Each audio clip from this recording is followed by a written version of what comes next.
Hey guys, welcome to episode number 600. Hey guys, and welcome to episode number 600. Hey guys, what's up? Welcome to episode 600. Hi guys, I'm Aaron's Aquarium and welcome to episode number 600. Wow.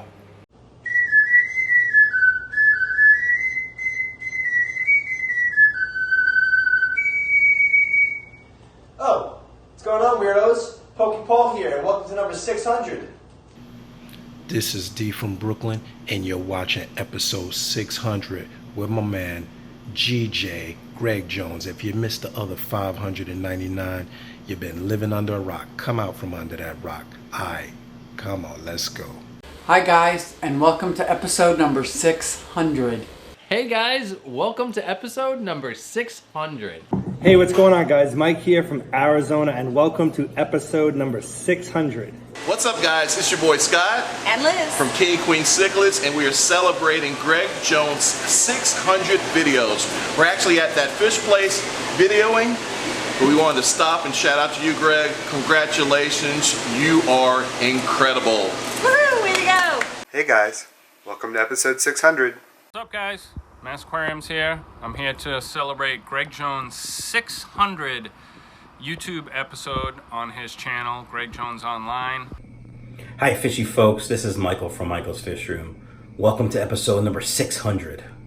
Greg, you've taught us so much over the 600 episodes that you've been doing DIY projects and taking us along your fish keeping journey. Some of my favorite moments are when you constructed the pond 1,000 gallons right beside the new greenhouse, and then we did that Bonsai collab together and you ran 1,000 feet of Ethernet cord out to your greenhouse. You keep on keeping on, man. We're all going to continue to benefit by following you and the awesome content you're producing for us. Thanks for everything. Thank you for all you've done for me, Greg. I have nothing but respect and support for the Greg Jones YouTube channel, and I look forward to the next 600. Fun fact, I haven't shaved since episode number 327. Greg, all of us here at the Peck household wish to congratulate you on this milestone. Yeah, 600 videos is a lot. It's a lot harder than most people realize, and we appreciate it. Thanks for helping all of us become better aquarists. I don't have an aquarium. Maybe he gives you like emotional support inside. And thanks for helping me through all the hard times. What hard times? You don't do anything. I lost half a bag of chips once. It was touch and go there for a while. Okay, well, congratulations.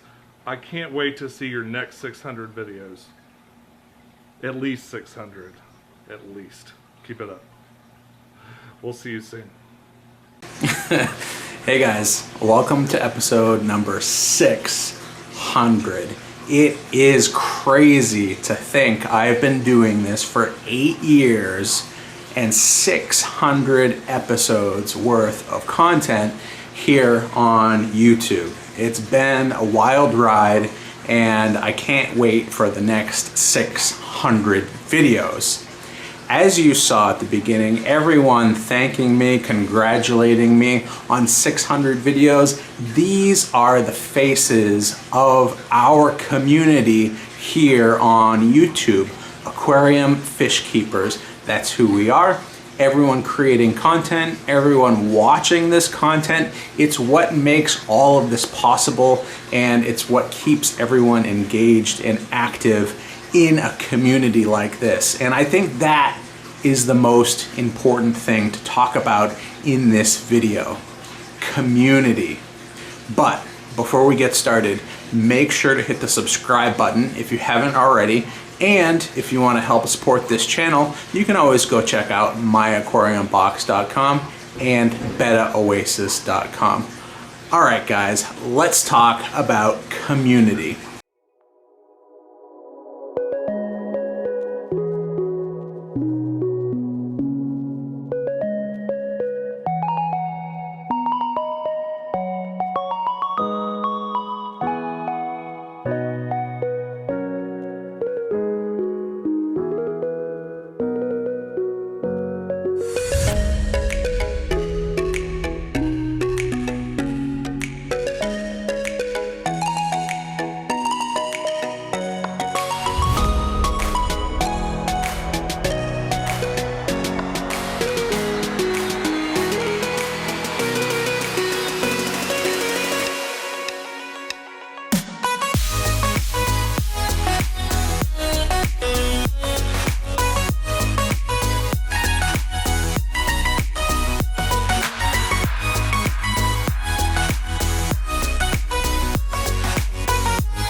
All right, so in this video we are going to sit down and reflect on the history of this channel and also how I've gotten to where I am and where I want to go in the future. And as I've said, it all boils down to community.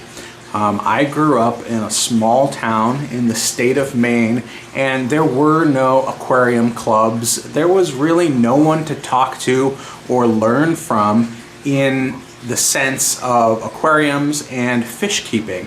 So a lot of what I learned was through trial and error. And the point at which I became fascinated with aquariums is where I want to start this story. And that happened when I was, I don't know, maybe 12 or 13 years old. We had a 40-gallon community aquarium in our house, and it was filled with tetras and corridoras and plecos and all kinds of different community fish.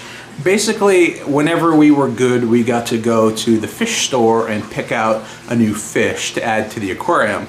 Luckily, all of those fish ended up getting along until we got a pair of angelfish. And I say pair because we got them when they were very small and we didn't know if they were male or female. But as it turns out, the two angelfish that we got happened to be male and female. And when they grew big enough, they paired off and they started to lay eggs in our 40-gallon community aquarium.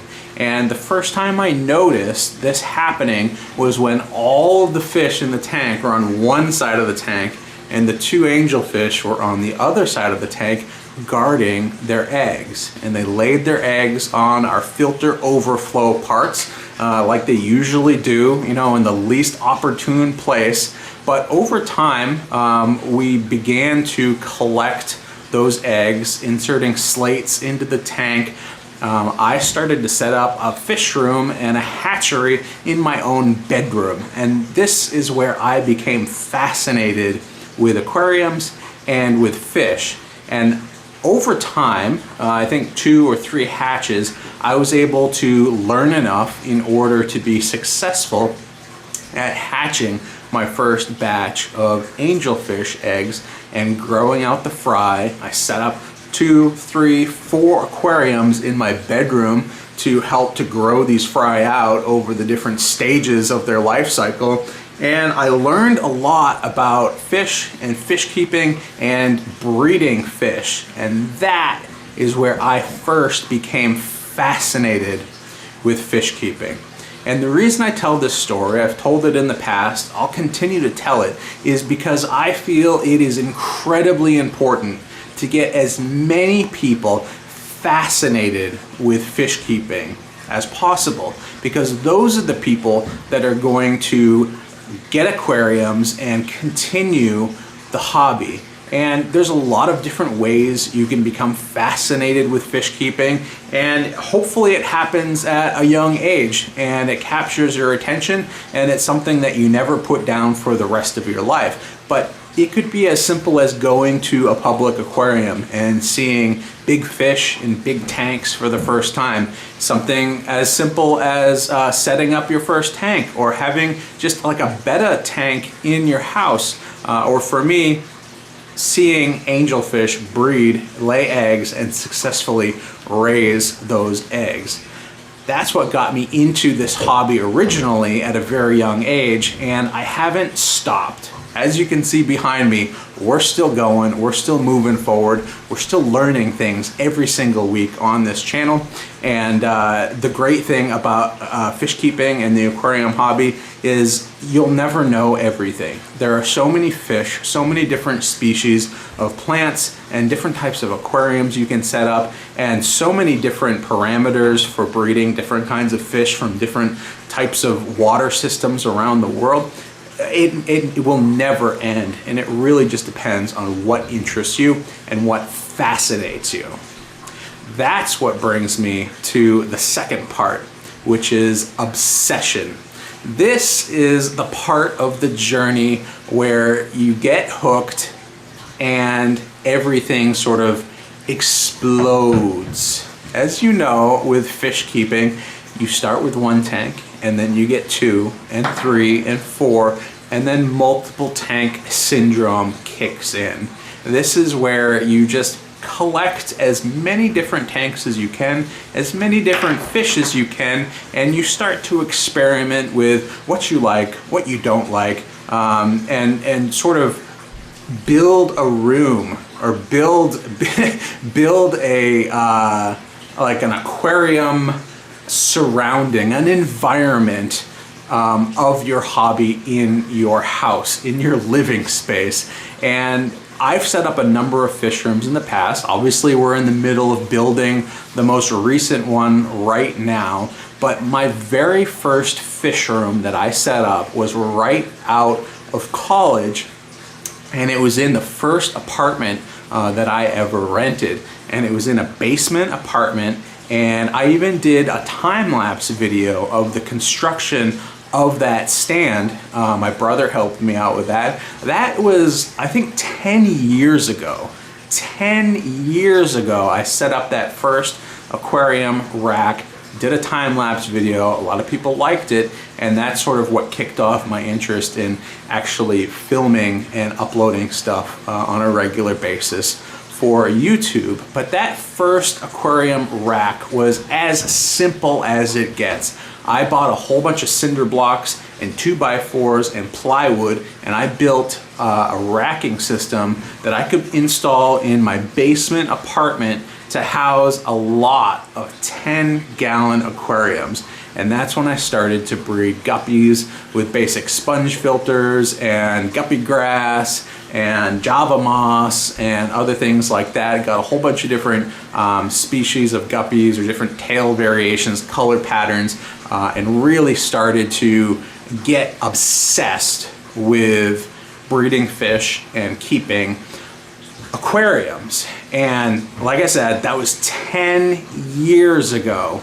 I didn't have a whole lot of experience at that point. I made a whole lot of mistakes along the way, but in the end, what ended up happening, the 1 year that I was in that basement apartment, I was successful in building out that rack system and breeding so many guppies that I didn't know what to do with them. So my obsession had sort of created a scenario where I needed to find other people that had this same obsession as me.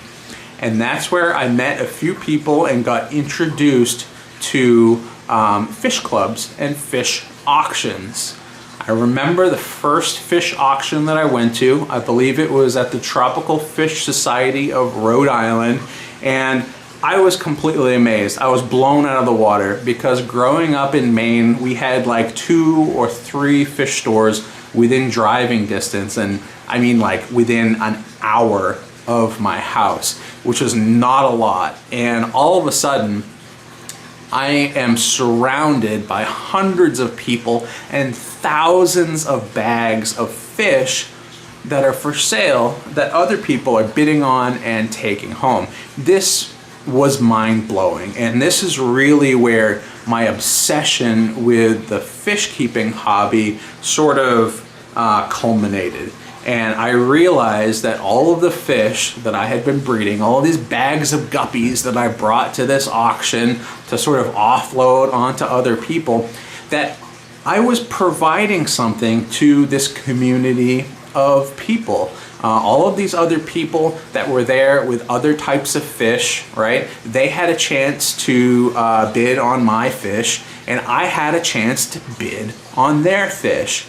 And from there, when I built my second and third fish rooms, and over the next few years, I was able to go to not only the Tropical Fish Society of Rhode Island's auctions, but the Boston Aquarium Society's auctions, and the Pioneer Valley Aquarium Society's auctions, and the NEC auctions. Those are the auctions that are closest to me, that I've been to for quite a number of years at this point, and it really helped me to develop a sense of who I am and what I want to do and what I want to keep, because it provided me the access to all of the other people that were just as obsessed with fish and aquariums. people that were just like me. I didn't know that those people existed at the time because, again, I had just graduated. I had moved from Maine to the Massachusetts area, and I had never really interacted with anyone that shared my hobbies, but all of a sudden I was in a room with hundreds of them. And so if you're sort of at the stage of multiple tank syndrome, setting up a whole bunch of tanks, buying a whole bunch of different fish, maybe being successful at breeding some fish, I would highly suggest that you go and seek out your nearest fish auction and fish club and consider becoming a member, or at least going to the auctions and taking part in those activities, because that will really help you find other people who are just as obsessed as you are. Which brings us to our main point, which is community. It's been 8 years of creating videos here on YouTube for me, and I've used this as an outlet, as an opportunity to share what I'm doing, right, as a vlog, but also to reach out to other people, to learn from them and have them learn from me. And I cannot tell you how invaluable that has been to my hobby. A lot of the bad decisions that I've made, I've been called out on them in the comments, and a lot of times I'm able to react and adapt and learn as a result. There are plenty of people out there that know more than me, and I'm happy to learn from them, and I certainly have done that over time. And I'm happy to say I have become a resource for other people as well. People learning to how to build an aquarium rack, how to set up a turtle tank, how to create a basking platform, how to drill a hole in a coconut, right? There are just hundreds, literally 600 videos on this channel that you can click through to learn a whole lot about keeping fish, breeding fish, setting up fish rooms, saving money with DIY projects, and a whole lot more. And over time, what I've found is that the community on YouTube has really solidified. The very early days of YouTube, it was there wasn't really a sense of community. And maybe this was in part because there weren't a whole lot of people creating videos, and there weren't a whole lot of people consuming those videos, watching those videos, learning from those videos, interacting with those videos. And so myself and a whole bunch of other people were creating content, but it really wasn't being consumed. And that's fine, but over time, as we've all seen, this community has really exploded, gotten very, very large, and it's really nice to see that nowadays, like, everyone has sort of come together, have had multiple chances to sort of meet up in person and really get on the same page with being a community, learning from one another, talking to one another, and just being on YouTube and sort of experiencing real life together. There are a number of people that I've watched on YouTube for many, many years that I've never met and probably never will, but there are even more people that I have had a chance to meet over time through this community, through live events like the NEC, like Aquatic Experience, and like Aquashella. So if you're sort of in the spot of setting up tanks, learning as much as you can, watching videos to see, you know, how you can improve as a hobbyist, and you really want to get to the heart of the community here, the fish keeping community, I would highly suggest that you attend one of these big conferences and meet as many people as you can. I mean, you'll see people that you know, walk up to them, say hi, introduce yourself. It happens to me all the time, and I love it because I know that people are enjoying my videos, that they're learning something from my videos, and that I've helped them. And if you want to start creating videos and creating content, all you have to do is grab your phone and shoot a video. It doesn't matter if you're an expert, it doesn't matter if you're nervous, just point your phone and press the record button and talk about your aquarium, talk about your fish, talk about where you got them, how you set it up, what you've learned over time, and what you're doing. Community. That's really what it's all about.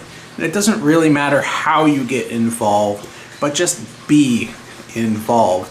Whether it's your local club or some other means, whether it's hanging out on a live stream and just chatting with people, getting your questions answered, answering other people's questions. It all adds up to something bigger.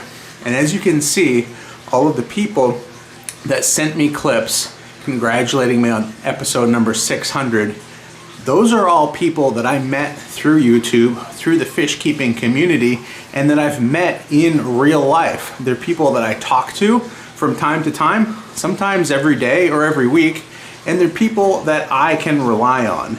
And so it really says a lot in terms of my own journey and everyone else's journey in a community like this, that we can meet people, have experiences together, and then rely on each other. And I think that's really important for the future of the hobby and for the future of our community. So anyways, all of this to say, if you haven't joined a fish club, if you haven't been to a fish auction, if you haven't been to a giant fish expo like Aquashella or the Aquatic Experience, I would highly recommend you go to one of those things and you start your journey towards being a part of this community, because it takes a lot of work, but it gives a lot back at the same time. All right, guys, and that's gonna do it for this week's video. We had a lot of fun looking back at the past 600 videos here on YouTube.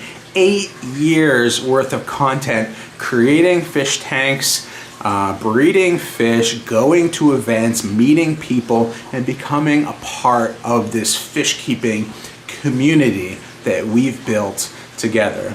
I want to say a special thank you once more to everyone that sent me a video clip that played at the beginning of this video. They are my fish keeping friends, and there are plenty of them out there, plenty of people to meet. I would highly recommend that anyone that wants to be a part of the fish keeping community, make it a plan to go to your next fish auction near you, join your nearest fish community, your nearest fish keeping group, and to attend the next 2 upcoming shows, which are Aquashella, which is September 28th through the 29th in Chicago, and the Aquatic Experience, which is October 12th through the 13th in Secaucus, New Jersey. I will be at both of those events. For Aquashella, I will primarily be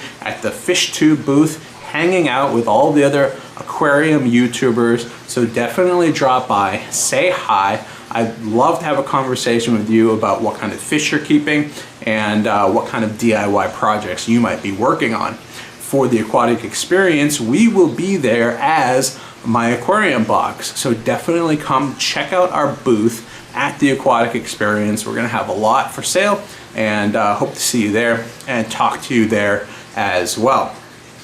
That is what I would recommend for the remainder of this year. Go to one of those events, get to at least one of them, because I promise you, you will have an awesome time, and hopefully you can meet a lot of members of this fish keeping community and feel like you're a part of the community, because everyone is, every comment, every view, it all adds up to something bigger. And thank you to everyone who has subscribed to my channel throughout the years and continues to watch my content. One thing that I've always tried to do is be authentic. Everything I do, everything I say is me. And a lot of people that meet me in person, they say, wow, you're exactly like you are on camera. And that's because I try to be myself as much as possible. And one reason I've been able to create videos for so long is because it's easy, right? I'm not making anything up. I'm not pretending to be anyone. I'm just being myself. And everything that I do just documents my hobby.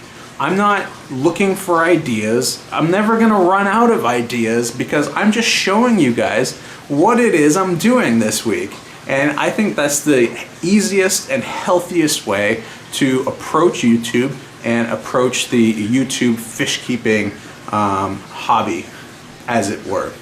Anyways, guys, that's all I've got for you. We've got a lot more to do on the fish room down here to put it together, but I just needed to take a break, take a week, and celebrate 600 episodes. Here's 700, 800, 900,000, and many more. Hope you guys enjoyed, and I'll see you guys later.